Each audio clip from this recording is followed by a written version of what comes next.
some racial outbursts. Man, what the f? You come here to prove that I'm a fucking faggot, that I like your fucking nigger face? That's what you come here for? I don't like black guys. I don't like Indian guys. I like white guys. Get your phone out of my face! I know why you're coming here because you like kidnapping fucking little girls with your fucking black ass face. You like kidnapping girls. You like kidnapping girls? How? I'm just trying to get a Subway order. No, I know what you're doing. You're not lying to me. Okay, cool. I've come into Subway. All I want is Subway. And No, you don't come here for that. I know what you're doing. You're being dishonest. You're being dishonest. Go to church and pray. You know, I recently had a conversation with one of my Hispanic brothers from back home, and he dropped some game on me, and I'm not sure if y'all gonna like it, but it was real, so I gotta speak on it. Now Was the time to like and subscribe. Yeah, and don't forget to hit that notification bell. Wait, what? I gotta stop smoking this. what he said to me was, how can you fault the Latino community for these type of wild incidents towards your people when, if it was up to us, people like that would more likely not make it here to begin with, and it's mainly your people who fight for them the most. And you know what? He wasn't lying, because here's the thing. I am very much aware that collectively, the reason most Hispanic Americans reject others within their demographic who happen to behave like this is not due to their racism. It's due to their dysfunction. And this is what dysfunctional racism looks like. It's unhinged and delusional, similar to that of what we would see in places like West Virginia, where you'll come across quite a few small towns full of our Caucasian brothers and sisters who unfortunately can barely read or write while still somehow believing in their minds that they are superior to us. Only difference is we hold them accountable, which is probably why they typically stay in their own dysfunctional bubble, being delusional, inbreeding, and looking crazy as hell like some shit you see on The Hills Have Eyes.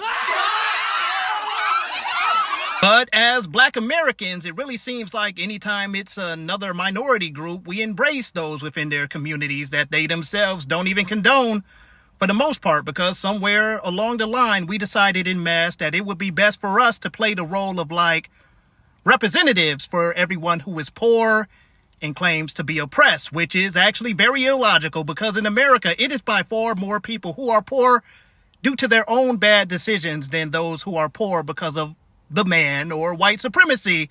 And being that poverty doesn't necessarily make people more trustworthy or less likely to be racist, it actually has the opposite effect. I don't really know what the hell the Black Panthers were thinking when they started saying we're for all oppressed people. But anyway, obviously not all high or low functioning individuals of any group is prejudiced or racist, but at least the ones who are moderate to high functioning are capable of change.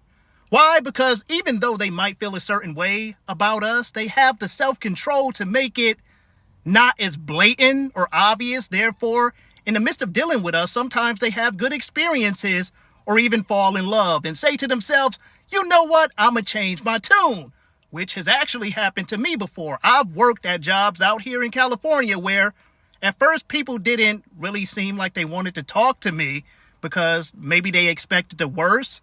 But once they warmed up to me, we laughed together and had a great time.